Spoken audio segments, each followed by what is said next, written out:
నాలుగో అధ్యాయం పేరు జ్ఞాన కర్మ సన్యాస యోగము. ఇస్కాన్ బెంగళూరు వారి 18 రోజుల క్లాస్లో 4వ రోజు 4వ అధ్యాయం జ్ఞాన కర్మ సన్యాస యోగం. అందరికీ స్వాగతం.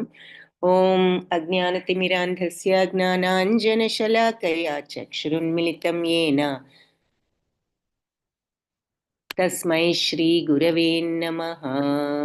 నమో ఓం విష్ణుపాదాయ కృష్ణప్రేష్ఠాయ భూతలే శ్రీమతి భక్తి వేదాంత స్వామి ఇతి నామినే. నమస్తే సరస్వతి దేవి గౌరవాణి ప్రచారిణే నిర్విశేష శూన్యవాది పాశ్చాత్య దేశధారిణే. हे कृष्णा करुणा सिंधो दीनबंधो जगत्पते गोपेश गोपिका कांत राधा कांत नमोस्तुते. तप्त कांचन गौरांगी राधे बृंदावनेश्वरी वृषभानुसुते देवी प्रणमामि हरिप्रिये. जय श्री कृष्ण चैतन्य प्रभु नित्यानंद श्री अद्वैत गदाधर श्रीवासादि गौर भक्त वृंद. हरे कृष्णा कृष्णा कृष्णा हरे हरे, हरे राम राम राम हरे हरे. हरे कृष्णा कृष्णा कृष्णा हरे हरे, हरे राम राम राम हरे हरे. हरे कृष्णा कृष्णा कृष्णा हरे हरे, हरे राम राम राम हरे हरे. హరే కృష్ణ. సో జ్ఞాన కర్మ సన్యాస యోగం, నిన్న కర్మయోగం అన్నది చూసాము. ఈరోజు ఈ కర్మయోగంలో ఇంకా క్లారిటీగా జ్ఞాన కర్మ సన్యాస యోగము అన్నది ఏమిటో చూద్దాము. మొట్టమొదటిగా నిన్న చూసిన కర్మయోగంలో ఏం చూసాము? పని చెయ్యాలా వద్దా, అంటే ఏ రకంగా ఉండాలి, నిష్కామ కర్మ అంటే ఏమిటో చూసాం. నిష్కామ కర్మ అంటే, కామ అంటే కోరిక, నిష్కామ అంటే కోరిక లేకుండా. కోరిక లేకుండా కర్మ అంటే ఏమిటి అర్థం? ఫలాపేక్ష లేకుండా కర్మ అని అర్థం. ఫలాపేక్ష అంటే ప్రతిఫలం మీద ఆసక్తి. ఫలాపేక్ష లేకుండా కర్మ చేయడం ఏంటి? అసలు ప్రతిఫలం కోసమేగా ఎవరైనా పనిచేసేది, రిజల్ట్ కోసమేగా అనే డౌట్ న్యాచురల్గా మన అందరికీ వచ్చేస్తుంది. అంటే దాని అర్థం ఏమిటో చూసా. ఫలితాన్ని నువ్వు ఫిజికల్గా వదులుకోక్కర్లేదు, నీకు లాభం వస్తే వదిలేయమండం లేదు, తీసుకోవచ్చు. అయితే పని ప్రారంభించక ముందు నుండే ఫలితం ఏమిటి వస్తుందా రాదా, ఫలితం ఏమిటో ఆలోచించడంలో తప్పు లేదు. ఫలితం తెలుసుకునే పని చేయాలి. కానీ ఆ ఫలితం మీద ఆసక్తి వదులుకో. అంటే దాని మీద విపరీతమైనటువంటి ఆసక్తి. ఎప్పుడు వస్తుంది, ఎంత వస్తుంది, ఎలా వస్తుంది, వస్తే ఏం చేద్దాం, దాన్ని ఇలా చేద్దామా, అలా చేద్దామా, ఆ విధంగా ఉపయోగించుకుందాం, ఇది కొనుక్కుందాం, అది కొనుక్కుందాం, లాభం వస్తే ఆ విపరీతమైన ఆసక్తి వదిలిపెట్టు. ముందు పని చెయ్యి, ఆ ఫలితం బాగా రావాలనే పని చేయి, అందులో తప్పు లేదు. కానీ ఇక అదే కావాలి అనేటటువంటి అటాచ్మెంట్ పెంచుకోకు ఆ ఫలితం మీద. అలాగే నష్టం రాకూడదు, నష్టం రాకూడదనే పని చెయ్యి, అందులోనూ తప్పు లేదు. కానీ అక్కడ ఒక ఫైన్ లైన్ ఉంది. లాభం రావాలి, నష్టం రాకూడదు, అది మనం ఈ పని వల్ల జరగాల్సింది అది అని అర్థం చేసుకుని పని చేయడంలో తప్పు లేదు.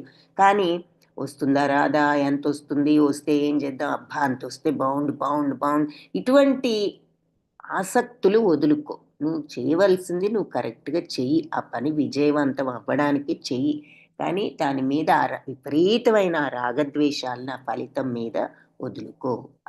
ఆసక్తి అంటే అది. సో టూ మచ్ కావాలి ఆ ఫలితం ఇంత అనేటటువంటి ఆ టూ మచ్ రాగాన్ని, అటాచ్మెంట్ని ఆ ఫలితం మీద వదులుకో అని చెప్పి దాని అర్థం.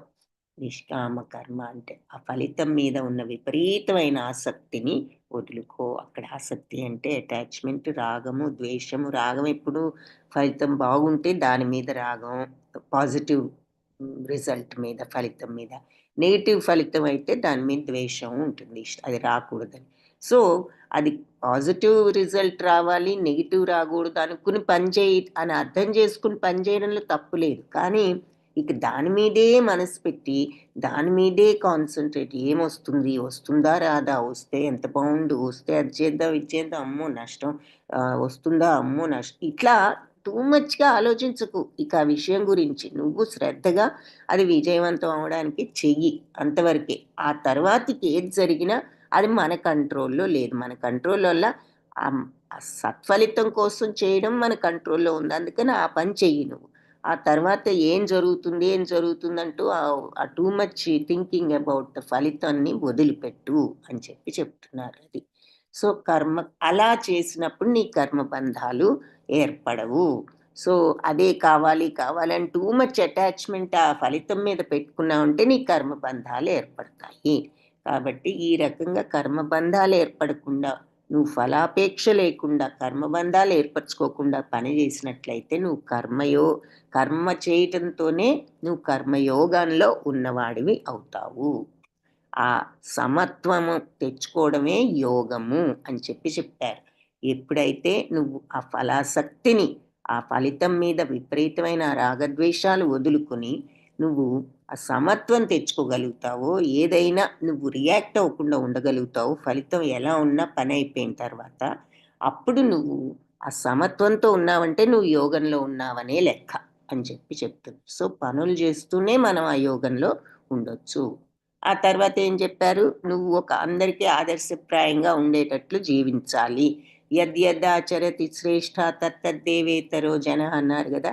శ్రేష్ఠులు, గొప్పవాళ్ళు ఏ పనులు చేస్తే సామాన్యులందరూ దాన్ని ఫాలో అవుతారు. అందుకే నేను ఇప్పుడు ఉన్నాను. నాకేది కోరిక లేదు, ఏది అవసరము లేదు, నాకు లేనిది లేదు. అయినా గూడా నా డ్యూటీ అయిన సృష్టి, స్థితి, లయలను నేను చేస్తూనే ఉన్నాను. సో, ఏదో కావాలని చేయడం లేదు, ఏదో నాకు లేదని చేయడం లేదు. కానీ బాధ్యత కాబట్టి చేస్తున్నా. అలాగే మీరు గూడా మీ పనుల్ని మీ బాధ్యత కాబట్టి మీ బాధ్యతలను అలా నిర్వర్తించండి. ఏదో కావాలని, ఏదో నాకు ఇది చేస్తే అదొస్తుంది, దానికోసమే చేద్దాము అని అలా చేయకండి. మీ యొక్క బాధ్యతగా చేయండి. నేను మీకు ఆ రకంగా చేసి చూపిస్తున్నాను. నువ్వు కూడా అలా ఆదర్శప్రాయంగా అందరికీ పనులు ఈ విధంగా చేసి చూపించు అని చెప్పి అన్నిటికంటే పెద్ద శత్రువు ఎవరు? ఏం చెప్పారు? అర్జునుడు అడిగాడు. తెలిసి గూడా తప్పులెందుకు చేస్తున్నారంటే హ్మ్. కామయేష క్రోధయేష రజోగుణ సముద్భవ. రజోగుణం వల్ల ఉద్భవించిన ఈ కామక్రోధాలే మహాశనం అంటే మహా దురాశాపూర్వకం, మహాపాప్మ చాలా పాపాత్మకరమైనది. విధ్యేనం ఇహ వైరిణం. ఇహ అంటే ఈ ప్రపంచంలో వైరిణం శత్రువు లేదు. విద్యే తెలుసుకో, ఈ ప్రపంచంలో ఇంతకంటే పెద్ద శత్రువు ఈ కామం, క్రోధం. వీటికంటే పెద్ద శత్రువు లేదు. ఈ కామం వల్లే అన్ని దుర్లక్షణాలు కామ కామం వల్లే పుడతాయి. కామం, క్రోధం, లోభం, మోహం, మదం, మాత్సర్యం అన్నిటికి కూడా మూలం కారణమే అని చెప్పి. శ్రీ భగవాను ఇది ఇప్పుడు ఫోర్త్ చాప్టర్ భగవాను వాచతో ప్రారంభం. శ్రీ భగవాను వాచ ఇమం వివస్వతే యోగం ప్రోక్తవానహమవ్యయం వివస్వాన్ మనవే ప్రాహ మనురిక్ష్వాకవే బ్రవీత్. భగవంతుడు అంటున్నారు ఏమని? నశింపులేని ఈ యోగ శాస్త్రాన్ని నేను ముందు సూర్యుడికి అంటే వివస్వానికి బోధించాను. సో వివస్వాన్ ఏమో సూర్యుడికి ఇంకొక పేరు, సూర్యదేవుడికి వివస్వాన్ అని. సో వివస్వానికి ఫస్ట్ చెప్పాను. వివస్వాన్ ఏమో దాన్ని మనువుకి చెప్పాడు. మనువెవరు? మానవ జాతికి ఫస్ట్ బిగినింగ్ కాబట్టి ఆయన్ని మానవ జాతికి తండ్రి అనొచ్చు. సో వివస్వాన్ మనువుకి చెప్పాడు. మనువేమో దాన్ని తిరిగి మానవ జాతిని మానవ జాతిలో మొట్టమొదటి వాళ్ళైనటువంటి ఇక్ష్వాకుడికి చెప్పారు అని చెప్తున్నారు. ఇక్కడ చూపిస్తున్నారు. భగవంతుడు సూర్యదేవుడికి చెప్పడం, సూర్యుడు మనువుకు చెప్పడం, మనువు ఇక్ష్వాకుకు చెప్పడం. ఏది? ఈ భగవద్గీత జ్ఞానాన్ని, ఈ నశింపులేని అవ్యయమైన ఈ జ్ఞానాన్ని అన్నాడు. ఆ తర్వాత ఇలా చెప్పిన తర్వాత ఏవం పరంపరా ప్రాప్తం ఇమం రాజర్షయో విదుః సకాలే నేహ మహతా యోగో నష్ట పరంతప. పరంతప అంటే శత్రువులను తప్పింపజేసేవాడ, భయపెట్టేవాడ అని అర్థం. సో అర్జునుణ్ణి పరంతప అని పిలుస్తూ ఏవం పరంపరా ప్రాప్తం, ఇది పరంపరగా ప్రాప్తించింది. ఏది? ఈ జ్ఞానం. పరంపర అంటే ఏమిటంటే గురు శిష్యుడు, ఒక గురువు శిష్యుడికి చెప్పడం, ఆ శిష్యుడు మళ్ళీ తన శిష్యుడికి చెప్పడం, ఆ శిష్యుడు మళ్ళీ తన శిష్యుడికి చెప్పడం, ఇలా తరతరాలుగా ఒక పరంపరగా రావడం అనమాట. ఒక గురువు నుంచి శిష్యుడు, మళ్ళీ ఆ శిష్యుడు తన శిష్యుడికి అలా. సో ఈ జ్ఞానం కూడా నేనేమో సూర్యుడికి, సూర్యుడేమో మనువుకి, మనువేమో ఇక్ష్వాకుకి, ఇలా తర్వాత ఇక్ష్వాకు ఇంకొకరికి, ఇలా చెప్పుకుంటూ వచ్చారు ఈ జ్ఞానాన్ని. ఇది పరంపరగా ప్రాప్తించింది. ఎవరు? రాజర్షులందరూ కూడా ఈ రకంగా పరంపరగా వచ్చిన ఈ జ్ఞానాన్ని విదుహు తెలుసుకున్నారు. అయితే సకాలే నేహ, కాలక్రమేణా ఏం జరిగిందంటే మహతాయోగం, ఈ మహాయోగం నష్టపోయాం అంటే ఎక్కడో పోయింది. ఈ యోగం ఇలా తెలుసుకోవడం అయిపోయింది అని చెప్తున్నారు. సో ఈ దివ్య జ్ఞానాన్ని ఈ విధంగా గురు శిష్య పరంపర ద్వారా ఈ దివ్య జ్ఞానం స్వీకరించబడింది. రాజర్షులందరూ కూడా దీన్ని ఈ రకంగా అర్థం చేసుకున్నారు. అయితే కాలక్రమేణా ఏం జరిగిందట, ఈ దివ్య జ్ఞానం ఎక్కడో గాని పోయింది. అందుకని ఈ యోగం నశించిపోయింది. అంటే ఇది ఎవరికి తెలియకుండా పోయింది. అంటే ఎక్కడో బ్రేక్ వచ్చిందనమాట ఈ పరంపరలో. మరి ఒకరి నుంచి ఒకరికి చెప్పుకుంటూ తరతరాలుగా వస్తోంది కదా ఈ జ్ఞానం. మధ్యలో ఎవరో ఎక్కడో చెప్పడం ఆపివేయడం జరిగి ఈ యోగాన్ని మనం ఆ రకంగా నష్టపోయాము అని చెప్తున్నారు. సో అయితే భగవంతుడు నేను సూర్యుడికి జ్ఞానాన్ని చెప్పాను మొట్టమొదట అన్నారు కదా. ఎప్పుడు చెప్పారు సూర్యుడికి అనే డౌట్ కనుక మనకు వస్తే, ఇప్పుడు మనకి 4 యుగాలు ఉన్నాయి అని చెప్పుకున్నాం. ఏమిటి? సత్య, త్రేత, ద్వాపర, కలియుగం కదా. సో ఈ 4 యుగాలు కలిపితే ఒక యుగ చక్రం అని చెప్తాం. సో ఇలాంటి యుగ చక్రాలు ఇప్పుడు 12 నెలలైతే ఒక సంవత్సరం ఎలా అవుతుందో, 4 యుగాలు గడిస్తే ఒక యుగ చక్రం అవుతుంది. ఈ ఇలాంటి యుగ చక్రాలు ఇప్పటికి 27 అయిపోయాయి అన్నమాట ఈ సృష్టి ప్రారంభం అయిన తర్వాత. సో ఒక్కొక్క 27 యుగ చక్రాలు ఎన్ని సంవత్సరాలు అంటే 1166.4 లక్షల సంవత్సరాలు. మిలియన్స్‌లో చూస్తే 116 మిలియన్స్ అన్నమాట అది. ఓకే. సో అది మొత్తం 27 యుగ చక్రాల్లో ఉన్న టైం. ఒక యుగ చక్రంలో ఎన్ని ఉంటాయంటే ఇక్కడ చూస్తే 27 ఇంటూ 4,32,000 ఇంటూ 10 అని వేశాను. అంటే 27 యుగ చక్రాలు ఇంటూ 4 యుగ చక్రాలు 27 సార్లు ఈ యుగ చక్రం అయిపోయింది అంటున్నారు కదా. యుగ చక్రంలో 4 యుగాలు ఉన్నాయి. సో ఒక్కొక్క యుగ చక్రంలో ఎంత టైం ఉంది అంటే 43,20,000 సంవత్సరాలు ఉన్నాయి ఈ 4 యుగాల్లో కలిపి. ఓకే. సో అందుకని 27 ఇంటూ 43,20,000 మల్టిప్లై చేస్తే 27 యుగ చక్రాలలో ఉన్న టైము 1166.4 లక్షల సంవత్సరాలు. అంటే 116 మిలియన్ల సంవత్సరాలు ఉన్నాయి. ఆ యుగ చక్రంలో 43,20,000 సంవత్సరాలు ఎలా వచ్చాయి అంటే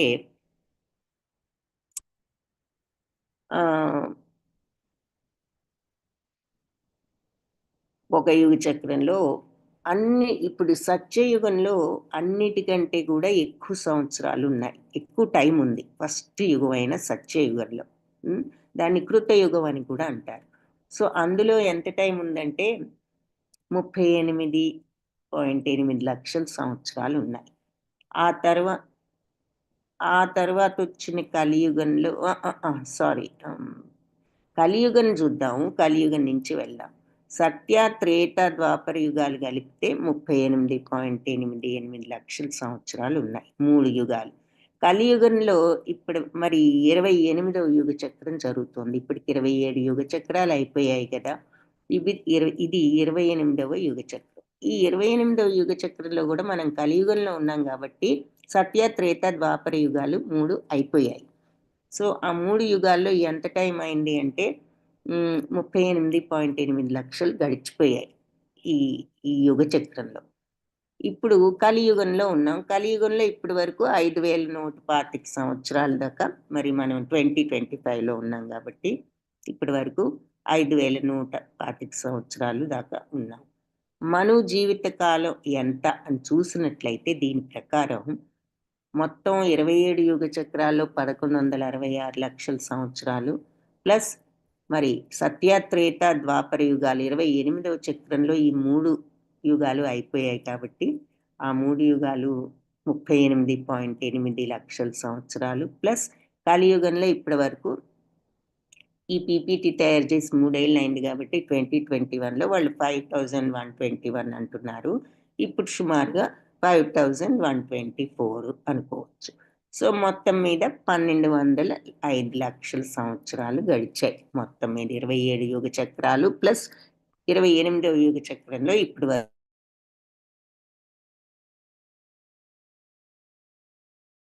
20 మిలియన్లు అని చెప్పుకోవచ్చు అనమాట. లక్షల్ని మళ్ళీ 10తో భాగిస్తే గనక డివైడ్ చేస్తే 120 మిలియన్లు వస్తాయి. 120 మిలియన్ సంవత్సరాల క్రితం ఈ గీతను మరి సూర్యుడికి బోధించడం జరిగింది.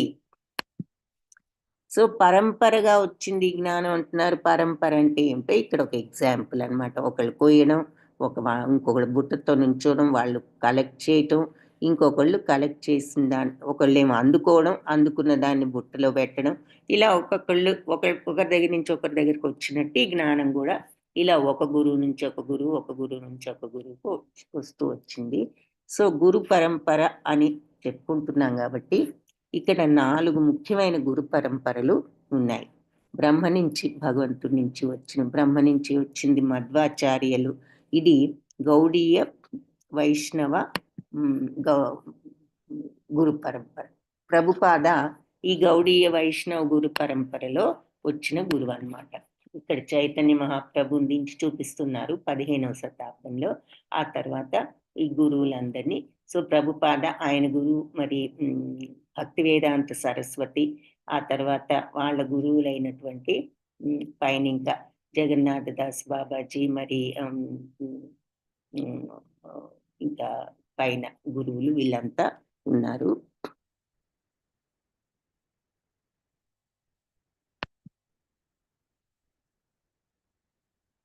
సో తర్వాత అది ఒక గురు పరంపర. ఇంకా లక్ష్మీదేవి నుంచి వచ్చేది రామానుజాచార్య గురు పరంపర, శ్రీ సాంప్రదాయం, ఇది గౌడీయ మధ్వ సాంప్రదాయం. శివుడి నుంచి వచ్చింది విష్ణుస్వామి. మరి కుమారులు ఎవరు? బ్రహ్మకుమారులు వీళ్ళు. బ్రహ్మదేవుడికి 4 సనక, సనందన, సనాతన, సనత్ కుమారులు వాళ్ళ పేర్లు అనమాట. 4 కూడా వాళ్ళు ఎప్పుడు చిన్నపిల్లలానే ఉంటారు. వాళ్ళు చాలా గొప్ప జ్ఞానులు. సో వాళ్ళ నుంచి వచ్చినటువంటిది నింబకాచార్య పరంపర. సో ఇవి కొన్ని గురు పరంపరలు ముఖ్యమైనవి. సో ఇక్కడ మరి సూర్యుడికి ముందే చెప్పానని చెప్తున్నారు కదా. సయేవాయం మయా తేద్య యోగ ప్రోక్తా పురాతనః భక్తోసి మే సఖా చేతి రహస్యం హి ఏతదుత్తమం. అర్జునుడికి ఈ జ్ఞానం చెప్పడానికి అర్జునుడి అర్హత ఏమిటి అంటే వినడానికి భక్తుడు, స్నేహితుడు భగవంతుడికి. భగవంతుడు దేవాది దేవుడని తెలిసినవాడు, అంగీకరించినవాడు. అందుకని అర్జునుడికి అర్హత ఉన్నది. సో ఈ భగవద్గీత జ్ఞానం అంటున్నాం కదా, శాశ్వతమైన జ్ఞానం అని. అసలు ఏమిటి ఆ జ్ఞానం అనేటటువంటి డౌట్ మనకు కనుక వచ్చినట్లయితే ఏం చెప్తున్నారు అంటే ఇక్కడ ఫస్ట్ భగవంతుడి యొక్క విభూతులు అంటే మహత్యాలు, మహిమలు, గ్లోరీస్ అని అనొచ్చు ఇంగ్లీష్లో, వైభవాలు. సో భగవంతుడి యొక్క ఆయన యొక్క వైభవం గురించి తెలుసుకున్న జ్ఞానం, ఆ జ్ఞానం. 2 ఆత్మకు సంబంధించిన జ్ఞానం. 3 భగవంతుడికి మనకి ఉన్న సంబంధాన్ని, అర్థం చేసుకోవడం ఆ జ్ఞానం. ఇది మనం భగవద్గీతలో తెలుసుకునేటటువంటి జ్ఞానం. అసలు భగవంతుడి గురించి, ఆయన వైభవం, మహత్యం గురించి, ఆత్మను గురించి, మనకు భగవంతుడికి ఉన్న సంబంధం గురించి. ఇది భగవంతుడు ఇలా సూర్యుడికి చెప్పానని చెప్పిన తర్వాత అర్జునుడు అడుగుతున్నాడు. అర్జున ఉవాచ అపరం భవతో జన్మ పరం జన్మ వివస్వతః కథమేతద్విజానీయాం త్వమాదౌ ప్రోక్తవానితి. సో ఏమంటున్నాడంటే, నువ్వు నువ్వు ఆదౌ మొదట్లోనే ప్రోక్త చెప్పాను, వానితి చెప్పానని అంటున్నావు. హ్మ్. అపరం భవతో జన్మ పరం జన్మ వివస్వతః. హ్మ్. ఈ సూర్య భగవానుడు నువ్వేమో ఇప్పుడున్నావు క ఈ ఆహ్, ద్వాపర యుగంలో సూర్యుడేమో అసలెప్పుడో సృష్టి మొదట్లోనే ఉన్నాడు. నువ్వేమో ఇప్పుడు అవతరించావు గదా! నువ్వు అప్పుడు చెప్పానంటున్నావు సూర్యుడికి, అదెలా సాధ్యం అంటున్నాడు. సూర్యదేవుడైన వివస్వాన్ నీకంటే ముందే పుట్టాడు గదా! మరి నువ్వేమో ఈ విద్యను అతనికి ఎప్పుడో ఆదిలోనే ఉపదేశించానంటున్నాడు. ఇది నాకేమి అర్థం కావడం లేదు. అదెలా సాధ్యం అని చెప్పి అర్జునుడు అడుగుతున్నాడు. సో మనకి డౌటొస్తుందని అడుగుతున్నాడు గానీ, అర్జునుడికి కారణం తెలియక కాదు. సో, నీకిది ఏ రకంగా సాధ్యం? నువ్విప్పుడు ద్వాపర యుగంలో అవతరించావు గదా! అని అడిగినప్పుడు భగవంతుడు అప్పుడు ఏం చెప్తున్నారంటే, అసలు భగవంతుడు తను ఎందుకు అవతరిస్తారు అన్నది, ఎలా అవతరిస్తారన్న విషయం చెప్పారనమాట. అజోపి సన్నవ్యయాత్మా భూతానాం ఈశ్వరోపి సన్ ప్రకృతిం స్వామధిష్ఠాయ సంభవామి ఆత్మమాయయా. నేను పుట్టుక లేనివాడినైనా, నాశనం లేనివాడినైనా, భూతానాం ఈశ్వరోపి సన్ అంటే భూతాలు అంటే జీవరాశులు అని చెప్పుకున్నాం. సమస్త జీవరాశుల్ని భూతాలు అంటున్నారు. అన్ని రకాల జీవరాశులు. భూతాలంటే భూతాలు కాదు, అన్ని రకాల జీవరాశులు. ఈ జీవరాశులన్నిటికీ గూడా ఈశ్వరుడిని అంటే ప్రభువుని అయి ఉండి గూడా ప్రకృతిలో స్వామధిష్టాయ నా యొక్క హ్మ్, రూపంతో, నా యొక్క ఆహ్, సంకల్పంతో సంభవామి ఆత్మమాయయా. నేను ప్రతి ప్రతి యుగంలో గూడా అవతరిస్తూ ఉంటాను. నేను పుట్టుక లేని వాడినైనా, నాశనం లేని వాడినైనా, సమస్త ప్రాణులకు ప్రభువునై ఉండి కూడా నా దివ్య రూపంతో నేను ప్రతి యుగంలో అవతరిస్తూ ఉంటాను అని చెప్పి భగవంతుడు ఇక్కడ చెప్తున్నాడు. ఈ ఎడ ఈ ఈ శ్లోకం, నెక్స్ట్ శ్లోకం చాలా మందికి తెలుస్తాయి. ఇంపార్టెంట్ శ్లోకం ఇది. చాలా మందికి ఇవి కంఠస్థ వచ్చుండొచ్చు. అయితే భగవంతుడు ఎప్పుడు అవతరిస్తారు అనేది చెప్తున్నారు. యదా యదా హి ధర్మస్య గ్లానిర్భవతి భారత అభ్యుత్థానం అధర్మస్య తదాత్మానం సృజామ్యహం. యదా యదా హి ధర్మస్య ధర్మం ఎప్పుడైతే గ్లానిర్భవతి తగ్గిపోతూ వస్తుందో భరత వంశస్థుడా అర్జున, అభ్యుత్థానం అధర్మస్య అధర్మమేమో ఎప్పుడైతే అభ్యుదయం చెందుతుందో అంటే పెరుగుతుందో, తదాత్మానం అప్పుడు స్వయంగా సృజామి అవతరిస్తాను, అహం నేను అంటున్నారు. సో భరత వంశస్థుడా అర్జున, ఎప్పుడైతే ఎక్కడైతే ధర్మం క్షీణిస్తుందో, అధర్మం విస్తృతంగా పెరిగిపోతుందో, ఆ సమయంలో నేను స్వయంగా అవతరిస్తాను. ఎందుకు అవతరిస్తారో కూడా నెక్స్ట్ శ్లోకంలో చెప్తున్నారు. పరిత్రాణాయ సాధూనాం వినాశాయ చ దుష్కృతాం ధర్మ సంస్థాపనార్థాయ సంభవామి యుగే యుగే. పరిత్రాణాయ సాధూనాం అంటే సాధువులంటే మంచివాళ్ళు. అంటే సన్యాసులనే కాదు, మనం వాళ్ళని యూజువల్గా సాధువులు అంటాం. సాధుత్వం అంటే మంచితనం. సో సత్పురుషులను పరిత్రాణాయ రక్షించడానికి, వినాశాయ చ దుర్మార్గులను వినాశనం చేయడానికి, ధర్మ సంస్థాపనార్థాయ ధర్మాన్ని తిరిగి పునరుద్ధరించడానికి సంభవామి అవతరిస్తాను యుగే యుగే ప్రతి యుగంలోనూ. సా సాధువులను కాపాడటానికి, మంచివాళ్ళని కాపాడటానికి, దుర్మార్గులను శిక్షించడానికి, ధర్మాన్ని తిరిగి పునరుద్ధరించడానికి ప్రతి యుగంలో నేను అవతరిస్తాను. ఇక్కడ కంస వధ చూపిస్తున్నారు. ఇక్కడ మరి దేవకి వసుదేవులకు కారాగారంలో ఆయన ప్రత్యక్షమవడం, తర్వాత చిన్న బాలుడుగా అవతరించడం, ఆ బాలుడిని మరి ఈ వసుదేవుడు ఆదిశేషుడి నీడలో తీసుకువెళ్ళి ఆ రాత్రిపూట యమునా నదిని దాటి నందమహారాజ్ ఇంట్లో పెట్టడం, ఈ వెళ్ళేటప్పుడు గేట్లు అవి తెచ్చుకోవడం, అక్కడ ద్వారపాలకులు నిద్రపోవడం, భగవంతుడి మహిమతో ఇవన్నీ జరగడం చూస్తున్నాం. జన్మ కర్మ చ మే దివ్యం ఏవం యో వేత్తి తత్వతః త్వక్త్వా దేహం పునర్జన్మ నైతి మామేతి సో అర్జున. సో అర్జున, నా జన్మ కర్మల యొక్క దివ్య స్వభావాన్ని తెలుసుకున్న వాళ్ళు వాళ్ళ దేహం వదిలిన తర్వాత తిరిగి ఈ భౌతిక జగత్తులో జన్మించరు అని చెప్తున్నారు. నా నిత్య శాశ్వత ధామానికే వస్తారు. సో అది. సో ఎవరైతే నా యొక్క ఈ జన్మ, నా యొక్క కర్మల యొక్క దివ్యత్వాన్ని ఎవరైతే అర్థం చేసుకుంటారో వాళ్ళు ఈ దేహం వదిలిన తర్వాత ఇక మళ్ళీ ఈ భౌతిక ప్రపంచంలో జనన మరణ చక్రంలో ఉండరు, నా దగ్గరికే, నా ధామానికే వస్తారు. సో భగవంతుణ్ణి అర్థం చేసుకుంటూ మనకి భగవత్ ప్రాప్తి కలిగిస్తుంది అని ఇక్కడ చెప్తున్నారు. ప్రతి అధ్యాయానికి యోగం అనే పేరు ఉందని చెప్పాను. యోగం అంటే భగవంతుడితో కనెక్షన్ అని కూడా చెప్పుకున్నాం. సో ప్రతి అధ్యాయానికి యోగం అని పేరుంది అంటే ప్రతి అధ్యాయంలో భగవంతుడితో ఆ కనెక్షన్ ఏర్పరచుకునే విధానాలు ఒక్క శ్లోకంలో అయినా ఉంటుంది, ఒక్కోసారి మోర్ దెన్ 1 శ్లోకాల్లో ఉంటుంది. అందుకే అన్ని అధ్యాయాలకి యోగం అనే పేరు వచ్చింది అని చెప్పుకున్నాం.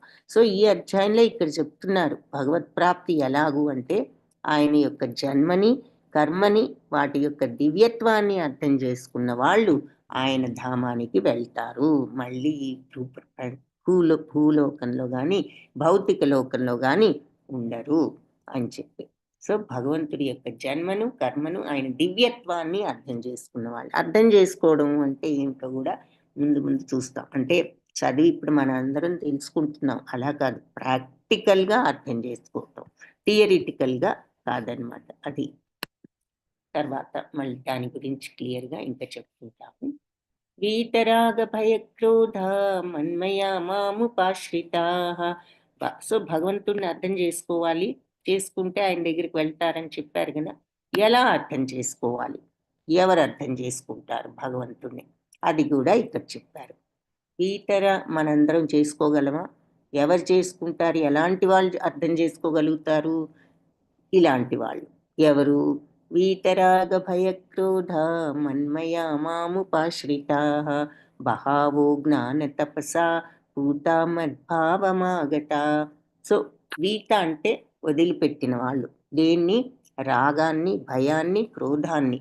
సో ఈ రాగం అంటే అటాచ్మెంట్ అని చెప్పుకున్నాం కదా. ఎవరి మీదైనా ఏదైనా కావాలి కావాలి అనో, లేదా దేని మీదైనా దేని మీదైనా ఎవరి మీదైనా విపరీతమైన అటాచ్మెంట్. తర్వాత భయం. భయం ఎప్పుడు వస్తుంది? మనం అనుకున్నది జరగదంటే భయం వస్తుంది కదా. మన కోరిక మనకు కావాల్సింది ఏదో జరగదు అనుకున్నప్పుడు, కావాల్సింది ఉండదన్నా ఏదైనా అప్పుడే భయాందోళనలు ఏర్పడతాయి. సో అటువంటి భయం కానీ క్రోధం కానీ లేకుండా ఉన్నవాళ్ళు, వాటి నుంచి విముక్తులైన వాళ్ళు. సో రాగము, భయము, క్రోధాల నుంచి బయటపడ్డ వాళ్ళు మన్మయ మనస్సును నా మీద పెట్టి మాం ఉపాశ్రిత నన్నే ఆశ్రయించి బహావో ఎంతో మంది బహు జ్ఞాన తపస్సులు పూత పవిత్రమయ్యారు మద్భావమాగత నా యొక్క భావాన్ని అర్థం చేసుకుని నన్ను పొందారు. సో భగవంతుడిని అర్థం చేసుకుంటే నన్ను పొందుతారని చెప్పారు కదా. సో ఎలా అర్థం చేసుకున్నారంటే రాగాన్ని, భయాన్ని, క్రోధం నుంచి విముక్తులై నా మీదే సంపూర్ణంగా మనస్సు నా మీదే పెట్టి నన్ను ఆశ్రయించి ఎంతోమంది జ్ఞానంతో పవిత్రులు అయ్యారు ఇంతకు ముందే. ఆ విధంగా వాళ్ళందరూ నా యొక్క దివ్య భావాన్ని అర్థం చేసుకున్నారు, నా దివ్యత్వాన్ని. సో, అంటే భగవంతుడి యొక్క దివ్యమైనటువంటి ఆ ప్రేమతత్వాన్ని వాళ్ళు అర్థం చేసుకున్నారు అని అర్థం అనమాట. అర్థం చేసుకోవడం అంటే ఆ దివ్యత్వాన్ని, ఆ దివ్య ప్రేమతత్వాన్ని వాళ్ళు పెంచుకోగలిగారు. తెచ్చుకోగలిగారు. అప్పుడు వాళ్ళకి భగవంతుడు ఓహో! ఇది భగవంతుడి యొక్క మెంటాలిటీయా అని చెప్పి అర్థమవుతుందనమాట. అది భగవంతుడిని అర్థం చేసుకోవడం అంటే, భగవంతుడి యొక్క ఆ దివ్య ప్రేమ తత్వాన్ని, భగవత్ ప్రేమను పెంచుకోవడం. ఏ యథా మాం ప్రపద్యంతే తాంస్తథైవ భజామ్యహం. మమ వర్త్మానువర్తంతే మనుష్యా పార్థ సర్వశః. సో, ఎవరు ఏ రకంగా శరణుజొచ్చుతారో ఆ విధంగా వాళ్ళని అనుగ్రహిస్తాను. అర్జున, అన్ని రకాలు అందరూ గూడా అన్ని విధాలా ఏదో ఒక మార్గంలో నన్ను అనుసరిస్తారు. సో, అంటే భక్తి మార్గం ఇక్కడ చూపిస్తున్నారు. జ్ఞాన మార్గం ఇక్కడ. అష్టాంగ యోగ మార్గం ఇక్కడ. జ్ఞాన మార్గం ఇక్కడ. చివరికి కర్మ పని చేస్తున్నాడు చూడండి మరి షాప్‌లో ఉండి. ఆయన కర్మ కర్మ ద్వారా ఆయన హ్మ్, కర్మయోగం ద్వారా భగవంతుడిని అర్థం చేసుకోవడానికి ప్రయత్నిస్తున్నాడు. సో, ఇలా ఎవరికి తోచిన మార్గంలో వాళ్ళు వెళ్తారు. ఏ రకంగా వాళ్ళు శరణుజొచ్చితే నేను వాళ్ళని ఆ రకంగా అనుగ్రహిస్తాను. సో, కింద ఇదంతా మన భూలోకంలో, పైన ఆధ్యాత్మిక లోకాన్ని చూపిస్తున్నారనమాట. ఇక్కడ భక్తులందరూ భగవంతుడి యొక్క ఆధ్యాత్మిక లోకంలోకి వెళ్ళడం. సో, ఇక్కడ ఇంకా మరి మిగతా దేవతల గురించి చెప్తున్నారు. కాంక్షత కర్మణాం సిద్ధిం యజంత ఇహ దేవత క్షిప్రం హి మానుషే లోకే సిద్ధిర్భవతి కర్మజ. ఈ లోకంలో జనులంతా కూడా మనం చేసే పనుల్లో విజయం కావాలని కోరుకుంటూ ఉంటాము. దేవతలను ప్రార్థిస్తూ ఉంటాము. ఏది మనం చేసే వ్యాపారం సక్సెస్ అవ్వాలను, మన వాళ్ళందరూ సుఖంగా ఉండాలను, మంచి ఉద్యోగాలు కావాలను, ఇట్లా ఏవో మన కోరికలు తీర్చుకోవడానికి మనకొక మంచి ఇల్లు ఏర్పడాలను, ధనం రావాలను, ఇలా మనం ప్రార్థనలు చేస్తూ ఉంటాం. అంటే మన ప్రార్థనలన్నీ గూడా మనం చేసే ఈ భౌతిక ప్రపంచపు కోరికలు కోసం చేస్తూ ఉంటాం. ఆ! ఈ కామ్యకర్మల్లో విజయాన్ని కోరుకుంటూ ఉంటాం మనమంతా గూడా. అందుకని దేవతలను పూజిస్తాము. ఎందుకంటే భౌతిక ప్రతిఫలాలు త్వరగానే సిద్ధిస్తాయి. మనం గనక సిన్సియర్‌గా ఏదో ప్రార్థన చేస్తే ఇది కావాలి అని మన కోరిక తీరుస్తారు ఆ దేవతలు. అయితే ఈ భౌతిక కోరికల కోసమే ప్రార్థిస్తున్నాము. అసలైంది ఏది? ఈ భౌతిక ప్రపంచం తర్వాత ఏమొస్తుంది అంటే మరి భగవద్ధామం కావాలి. కానీ ఎంతమంది దాని మీద దృష్టి పెడతాము? ఏదో ఈ మాయలో ఉండి, ఇక్కడుండి ఈ కోరికల కోసమే ప్రార్థిస్తూ ఉంటాము. దేవతలు ఆ ప్రార్థనలు తీరుస్తూ ఉంటారు. అందుకని సిద్ధిస్తాయి భౌతిక కోరికలు తొందరగానే సరిగ్గా మనం ప్రార్థన చేస్తే మీరు అని చెప్పి చాతుర్వర్ణం మయా సృష్టం గుణకర్మ విభాగశః తస్య కర్తారమపి మాం విద్య కర్తారమవ్యయం. సో, ప్రకృతిలో 4 హ్మ్, 3 గుణాలున్నాయి అని చెప్పుకున్నాం. సత్వ, రజస్, తమో గుణాలు. సో, వాటితో సంబంధం ప్రకారం ఈ గుణాల వల్ల మానవ సమాజంలో 4 విభాగాలు చేశాను నేను. నేను ఇవి అంటే ఈ ప్రకృతిలోకొచ్చిన ప్రతి వాళ్ళు గూడా ఈ గుణాలు అలవర్చుకుంటారని చెప్పుకున్నాం. ఏది సత్వగుణం గాని, రజోగుణం గాని, తమోగుణం గాని ఒకవేళ మోస్ట్‌లీ కాంబినేషన్ ఉంటుంది. కాంబినేషన్ ఆఫ్ గుణాలు. అందుకే మనం ఒక్కొక్కసారి మంచిగా ప్రవర్తిస్తాం. ఒక్కొక్కసారి కోరికలతో నిండిపోయి ఉంటాం. ఒక్కొక్కసారి కొంచెం అజ్ఞానంతో గూడా ఉంటూ ఉంటాం. కాబట్టి కాపోతే ఏమిటంటే కొంతమందిలో ఎక్కువ సత్వగుణం, కొందరిలో ఎక్కువ అజ్ఞానం, కొందరిలో ఎక్కువ రజోగుణం ఉంటూ ఉంటాయి. సో, ఈ గుణాలను బట్టి మన యొక్క మనం చేయవలసిన పనులను భగవంతుడు నిర్ణయించారనమాట. సత్వగుణం ఉన్నవాళ్ళు ఇలా బ్రాహ్మణులని, రజోగుణం ఉన్నవాళ్ళు క్షత్రియులని, తమోగుణం ఉన్న హ్మ్, వ్యాపార వ్యాపారం చేసేటటువంటి ఆహ్, తెలివితేటలు, ఇంట్రెస్ట్ ఉన్నవాళ్ళు వైశ్యులని, పనుల పట్ల ఆసక్తి ఉన్నవాళ్ళు శూద్రులు అని. సో, ఇవన్నీ గూడా పుట్టుకతో రాలేదు. ఈ వృత్తులు వాళ్ళ వాళ్ళ గుణాలను బట్టి వచ్చాయి అని చెప్పి భగవంతుడు చెప్తున్నారు. ఎవరికి సూట్ అయిన మెంటాలిటీని బట్టి వాళ్ళు పనులు చేయాలి. వాళ్ళ స్వభావాన్ని బట్టి వాళ్ళు ఈ పనులు చేస్తారు. అంతేగాని పుట్టుకని బట్టి కాదు.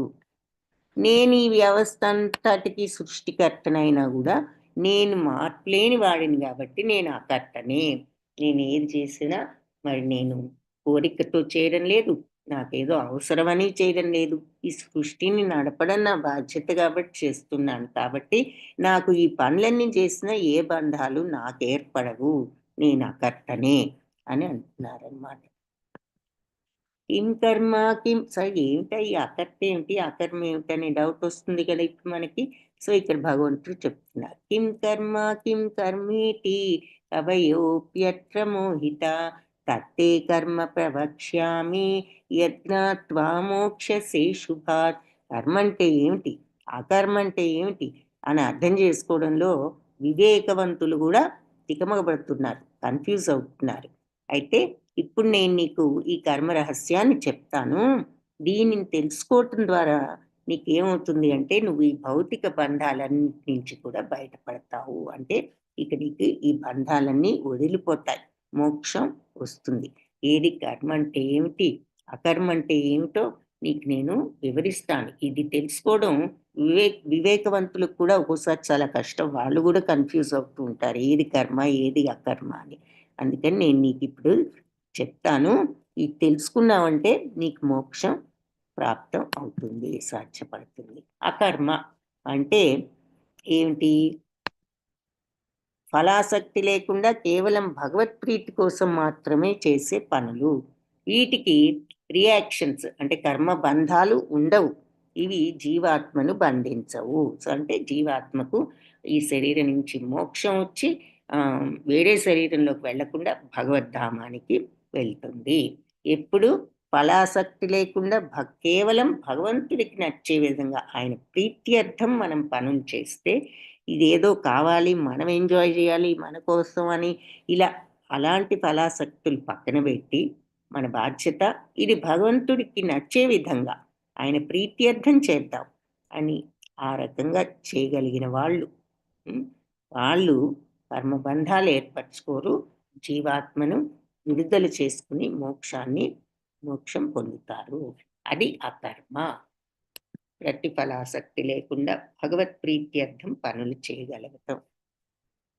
సో, ఇక్కడ ఎగ్జాంపుల్‌గా భగవంతుడికి పూజలు అవి భగవంతుడికి చేయడం చూపిస్తున్నారు. ఏ పన్నైనా సరే భగవత్ ప్రీత్యర్థం చేయగలిగినప్పుడు మనం ప్రతిఫలాసక్తి లేకుండా అది అకర్మే అవుతుంది. అంటే మనకి బంధాలు ఏర్పడవు.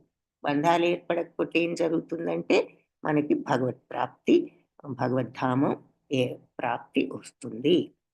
ఇక కర్మ అంటే శాస్త్రాలు చేయొచ్చు అని చెప్పినటువంటి ఇంద్రియ నియంత్రణ, చిత్తశుద్ధికి దోహదపడే విధంగా శాస్త్రాలు చెప్పిన మంగళప్రదమైన పనులు, మంచి పనులు. శాస్త్రాలు చేయొచ్చు అని ఈ పనులు చేయడం వల్ల మనం ఇంద్రియాలను మెల్లగా నియంత్రించుకోవచ్చు, మనస్సును శుద్ధి చేసుకోవచ్చు. ఈ రకంగా మనం మోక్షం వైపుకి వెళ్ళొచ్చు. అంటే చేయవలసిన మంచి పనులు. సో, ఇక్కడ దానాలు, అవతల వాళ్ళకి సహాయం, దుఃఖంలో ఉన్న వాళ్ళకి హెల్ప్ చేయటం ఇవన్నీ చూపిస్తున్నారు. ఆ రకంగా ఈ మంచి పనులతో మనం క్రమేణా మరి పుణ్యాన్ని ఆ తర్వాత అకర్మ స్టేజ్‌కి కూడా వెళ్ళొచ్చు. ఇక వికర్మలు. వికర్మలంటే నిన్న చూసాం. వికర్మలంటే ఏమిటి? చెయ్యకూడని పనులు. అంటే శాస్త్రాలు నిషేధించబడిన అశుభకరమైన పనులు.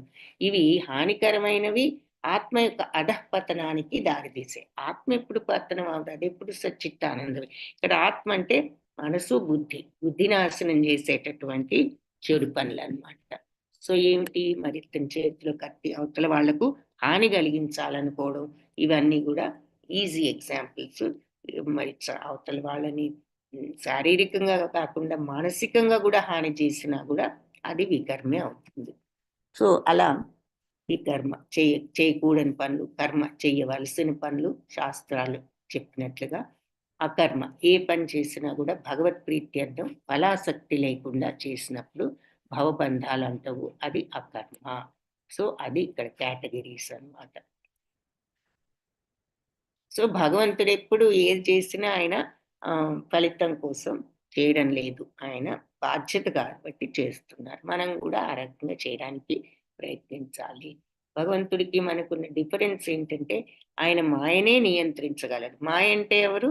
సత్వరజస్తమో గుణాలు. హ్మ్. కానీ మనం ఈ సత్వరజస్తమో గుణాలే మనల్ని కంట్రోల్ చేస్తున్నాయి అని చెప్తున్నారు. సో,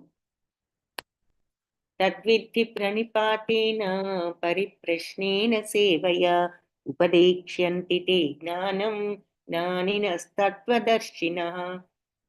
ఇక గురువుగారిని చేరుకొని ఏ రకంగా ఈ జ్ఞానాన్ని తెలుసుకోవాలనేది ఈ శ్లోకంలో చెప్తున్నారు.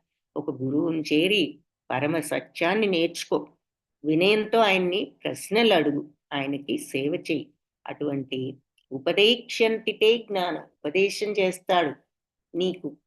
నీకు జ్ఞానాన్ని. ఎవరు? జ్ఞానిన తత్వదర్శినః. జ్ఞానాన్ని, ఆ తత్వాన్ని దర్శించిన ఆ జ్ఞాని నీకప్పుడు ఆ దారి, ఆ జ్ఞానాన్ని నీకు ఉపదేశిస్తాడు.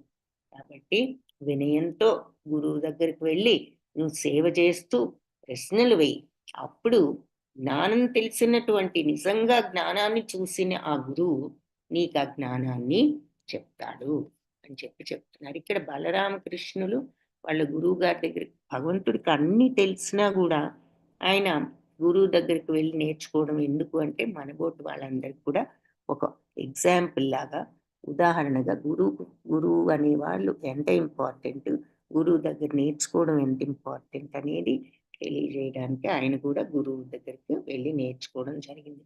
ఎవరికి తెలుసు భగవంతుడు ఏ గురువు గారి దగ్గరికి వెళ్ళి చదువు నేర్చుకున్నారో? ఎవరి గురువు గారు? ఎవరైనా చెప్పగలిగితే చాట్ బాక్స్లో టైప్ చేయండి. బలరామకృష్ణుల్ని వాళ్ళ గురువు గారిని చూస్తున్నాము వాళ్ళ ఆశ్రమంలో. సో వాళ్ళ గురువు ఎవరు? ఎవరికైనా తెలిస్తే చాట్ బాక్స్లో టైప్ చేయండి. ఈలోపు నెక్స్ట్ శ్లోకం చూద్దాం. శ్రద్ధావాన్ లభతే జ్ఞానం తత్పరః సంయతేంద్రియః జ్ఞానం లబ్ధ్వా పరాం శాంతిం అచిరేణాధిగచ్చతి. శ్రద్ధావాన్ లభతే జ్ఞానం. సో జ్ఞానం అనేది ఎవరికి వస్తుంది అంటే, శ్రద్ధ ఉన్నవాడికే జ్ఞానం వస్తుంది. తత్పర సంయతేంద్రియ. తర్వాత ఇంద్రియాలన్నింటినీ కూడా మరి కంట్రోల్ చేసుకున్న వాడికి, ఇంద్రియాలను విచ్చలవిడిగా ఎటు పడితే అటు వెళ్ళనిచ్చి ప్రలోభాలు పెంచుకుంటే ఇంకా జ్ఞానం మార్గంలోకి వెళ్ళలేం. ఇక కోరికల వైపే వెళ్ళిపోతూ ఉంటాం. సో ఇంద్రియాలని, సెన్సెస్ని కంట్రోల్ చేసుకుని అది చేయాలంటే శ్రద్ధ ఉండాలి. ఆ శ్రద్ధ ఉన్న వాడికే అసలు జ్ఞానం సాధ్యం. ఆ శ్రద్ధతో ఇంద్రియాలను కంట్రోల్ చేసుకున్నప్పుడు జ్ఞానం లబ్ధ్వా, జ్ఞానం వస్తుంది. పరాం శాంతి, పరమశాంతి అచిరేణ అధిగచ్చతి. జ్ఞానం వచ్చిందంటే త్వరలోనే ఇక నీకు ఆ పరమశాంతి లభిస్తుంది. సో దివ్య జ్ఞాన తత్పరులై ఆ దివ్య జ్ఞానాన్ని పొందాలని శ్రద్ధ ఉన్న వాళ్ళు ఇంద్రియాలను నియంత్రణ చేసుకుంటారు, కంట్రోల్ చేసుకుంటారు. ఆ ఇంద్రియాలను కంట్రోల్ చేసుకోవడం సాధన చేసి అప్పుడు వాళ్ళు ఆధ్యాత్మిక జ్ఞానం పొందడానికి అర్హులవుతారు. సో ఈ శ్రద్ధ ఉంటే, ఈ శ్రద్ధతో ఇంద్రియాలను మనం కంట్రోల్ చేసుకుని కోరికలను తగ్గించుకుంటే ఆ ప్రలోభాల్ని, ఆధ్యాత్మిక జ్ఞానం పొందే అర్హత సంపాదిస్తాం. అలాంటి అలౌకిక జ్ఞానంతో త్వరలోనే వాళ్ళు అచిరేణాధిగచ్చతి, మంచి పరమశాంతిని, శాశ్వతమైనటువంటి పరమశాంతిని పొందుతారు అని చెప్తున్నారు. సో భగవంతుడి గురువు గారు ఎవరు అనే ఆన్సర్స్ ఏంటంటే సాందీపని ముని. ఝాన్సీ రాణి మాతాజీ వెరీ గుడ్. భీమేశ్వరరావు ప్రభుజీ, సాందీప మహాముని వెరీ గుడ్. బాలాజీ ప్రభుజీ కూడా సాందీపని ముని. వెరీ గుడ్, ఎక్సలెంట్, ధన్యవాదాలు. సో సాందీపని ముని దగ్గర మరి భగవంతుడు బలరామకృష్ణులు విద్యను అభ్యసించారు. సో ఇక్కడ అది శ్రద్ధ ఉన్నవాడికే ఆ జ్ఞానం వస్తుంది. ఆ శ్రద్ధతో ఇంద్రియాలను కంట్రోల్లో పెట్టుకుని ఆ రకంగా వాళ్ళు జ్ఞానాన్ని అర్హులై త్వరలోనే పరమశాంతిని పొందుతారు. సో ఎంత సింపుల్గా ఉందో చూడండి. ఆ పరమశాంతి, ఆ జ్ఞానం లభించాలి అంటే ఇంద్రియాలని కంట్రోల్ చేసుకోండి. ఎలా కంట్రోల్ చేసుకోవాలి? శ్రద్ధ ఉండాలి నీకు. ఆ సాధన పట్ల శ్రద్ధ ఉండాలి. ఊరికినే విని ఏదోలే చేద్దాం, రేపు చేద్దాం, ఎల్లుండి చేద్దాం, ప్రస్తుతం ఈ కోరిక తీర్చుకుందాం ఈ రోజుకి అనుకుంటే ఇంక అలాగే అయిపోతుంది. సో ట్రై చేయాలి, ప్రాక్టీస్ చేయాలి, సాధన చేయాలి. దేనికి? ఇంద్రియాలను, కోరికలను కంట్రోల్‌లో పెట్టుకోవడానికి. ఇప్పుడు నీకు స్లోగా ఎప్పుడైతే కోరికలు తగ్గించుకుంటావో, నీకు ఆ శాంతి, జ్ఞానం, శాంతి గూడా వస్తాయి.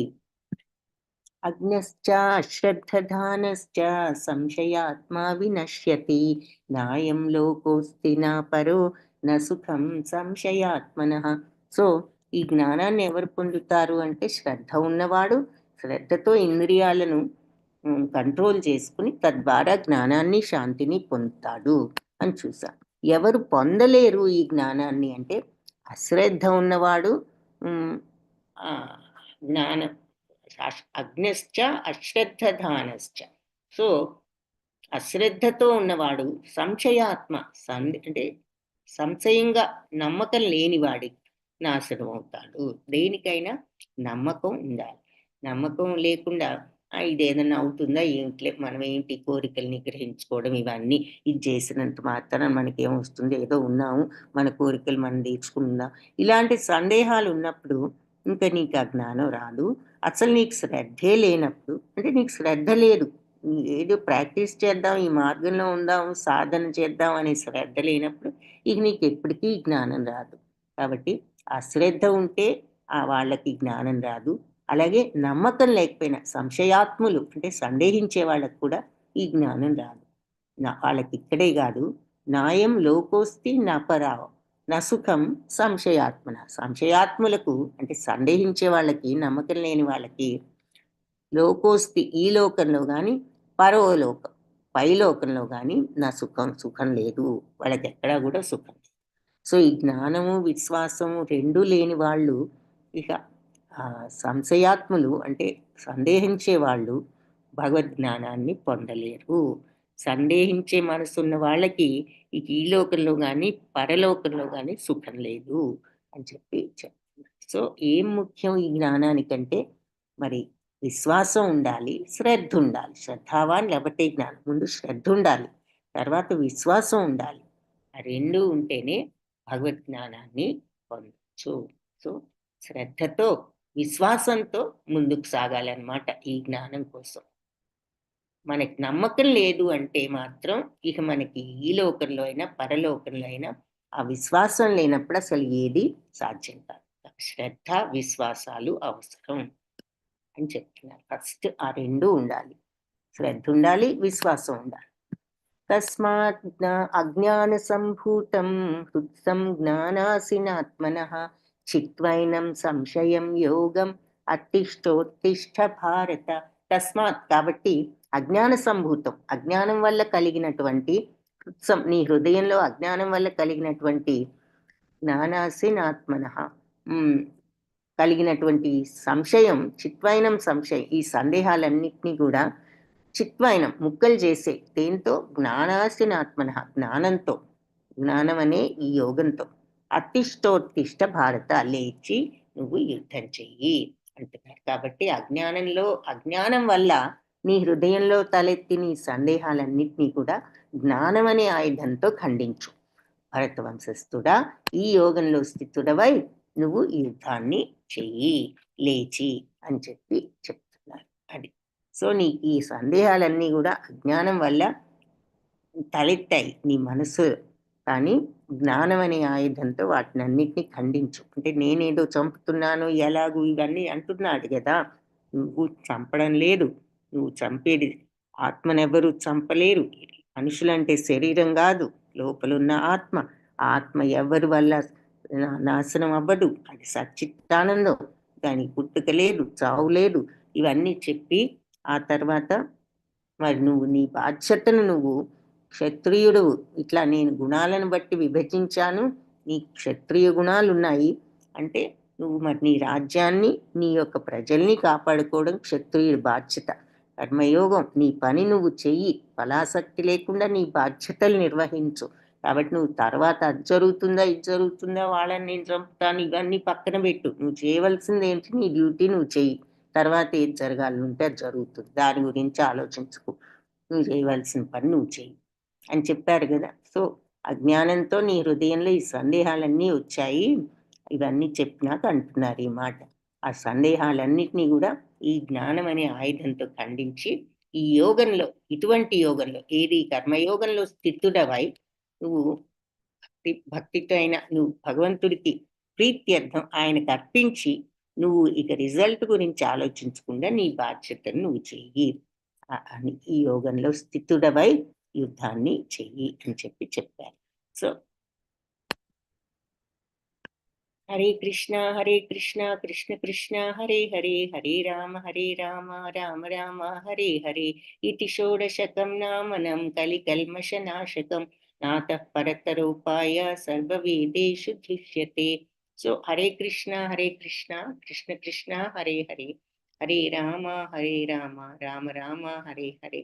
ఈ సకల వేదాలు వెతికినా కూడా కలియుగ విషపూరిత ప్రభావాలను రూపుమాపడానికి ఈ 16 పేర్లు ఉన్న హరే కృష్ణ మహామంత్రాన్ని జపించడం కంటే వేరే ఉపాయం లేదు అని కలిసంతరణ ఉపనిషత్తులో ఉన్నది అని ఇక్కడ చూస్తున్నాం. కృష్ణం వందే జగద్గురు. ఈ గీతా పాఠంలో మనం నేర్చుకున్నది ఏంటి అంటే కర్మయోగ కంటిన్యూయేషన్ లో ఉన్నాము. సో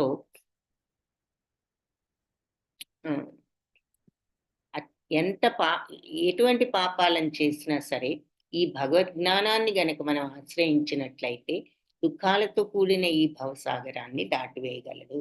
మరి ఉదాహరణకి వాల్మీకి మహర్షి మొదట్లో దారులు కొట్టడం, దొంగతనం చేయడం ఇవి చేస్తూ ఉంటేనే కదా నారద మహర్షి వచ్చి ఇది తప్పు అని చెప్పి ఆయనకి రామనామాన్ని బోధించి, ఆయనకి రామ అంటం కూడా రాకపోతే మరా అనుకో అని చెప్తే మరా అనుకుంటుంటే అదే రామనామమై అది ఎంతో భక్తితో ఆయన అలా నామజపం చేసినప్పుడు చివరికి ఆయనకి వాల్మీకి మున్నంతటి ట్రాన్స్ఫార్మేషన్ జరిగింది ఆయన పర్సనాలిటీలో. సో భగవద్ జ్ఞానం, భగవద్భక్తి మనిషిని ఏ విధంగా మార్చేస్తుంది అన్నదానికి గొప్ప ఉదాహరణ వాల్మీకి మహర్షి. సో ఎలాంటి వాళ్ళైనా ఆ జ్ఞానాన్ని తెచ్చుకున్న తర్వాత వాళ్ళు ఆ స్థితికి వెళ్తారు, ఈ భవసాగరాన్ని దాటగలుగుతారు అని చెప్తున్నారు భగవత్ ప్రాప్తి. సో మనం ఎటువంటి వాళ్ళైనా ఈ భగవద్ జ్ఞానాన్ని గనక ఆశ్రయిస్తే ఈ భవసాగరాన్ని దాటివేయగలరు.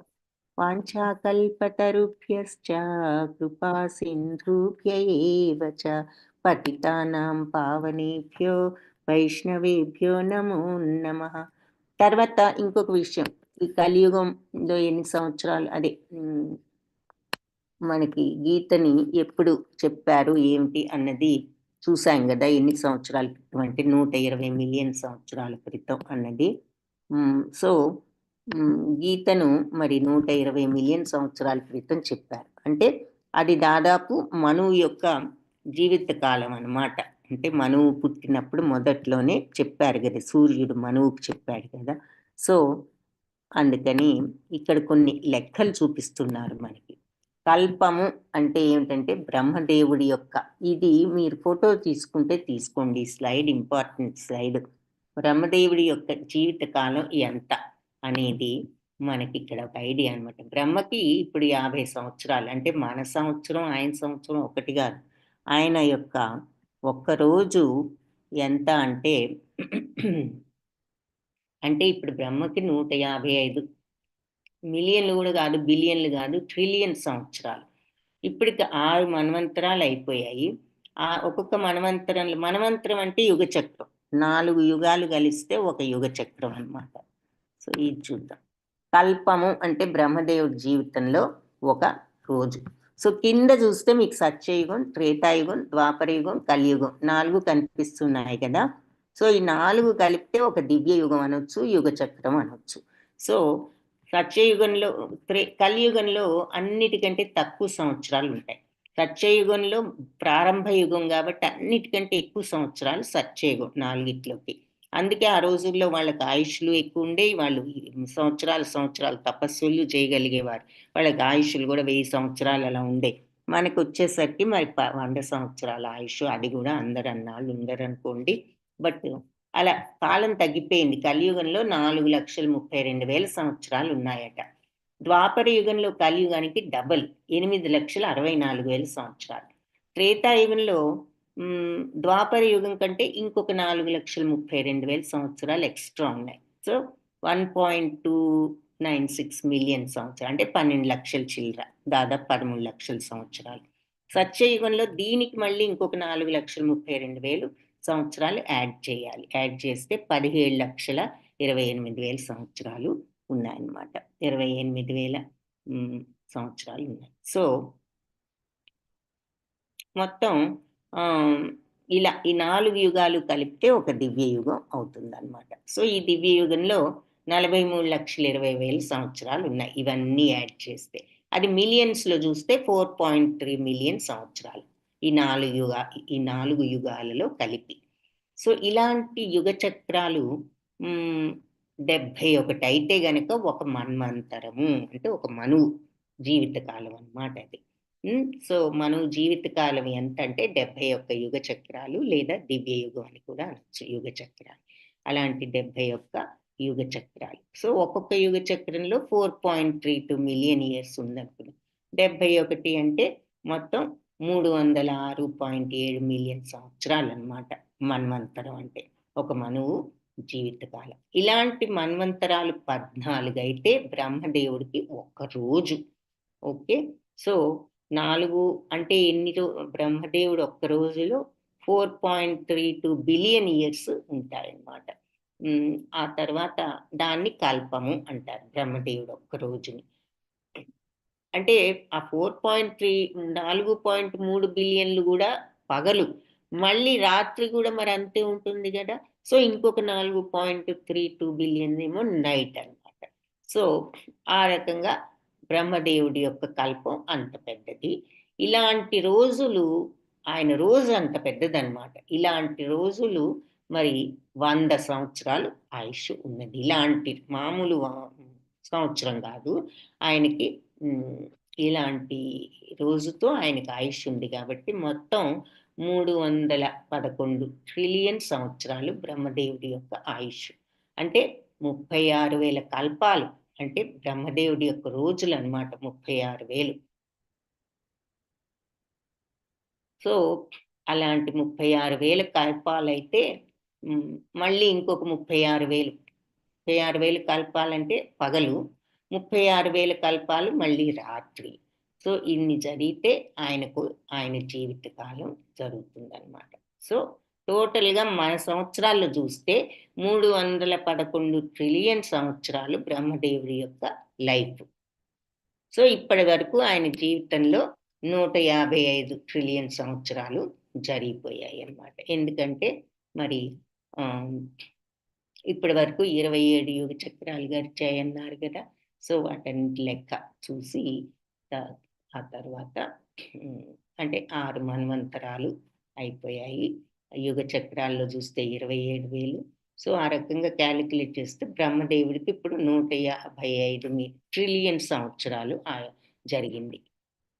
ఇక మనువు జీవిత కాలం చూసామంటే మరి 27 యుగ చక్రాలు అయిపోయాయి కదా! సో మనువు జీవిత కాలం 120 మిలియన్. మనం ఇందాక చూసాం గదా! ఎప్పుడు చెప్పారు సూర్యదేవుడు భగవంతుడు సూర్యుడికి జ్ఞానాన్నంటే మనువు పుట్టినప్పుడు. మనువు పుట్టింది ఎప్పుడు అంటే 27 యుగ చక్రాల క్రితం ఈ సృష్టి ప్రారంభం. సో అది ఇక్కడ చూస్తున్నాం. సో అవి కొన్ని లెక్కలన్నమాట. ఇక్కడ మనం చూడవలసింది. ఓకే. సో బ్రహ్మదేవుడికి ఒక్క సెకండ్ అంటే మనకి 1,00,000 సంవత్సరాలు. సో అంటే బ్రహ్మదేవుడి రోజు ఎంత పెద్దదనేది అర్థం చేసుకోవాలంటే, ఆయన ఒక్క నిమిషం మనకి 60 లక్షల సంవత్సరాలైతే బ్రహ్మదేవుడికి ఒక్క నిమిషం. ఆయనకు ఒక గంట అవ్వాలంటే మరి మనకి 36,00,00,000 సంవత్సరాలు. అంటే 36 కోట్ల సంవత్సరాలు యాక్చువల్లీ.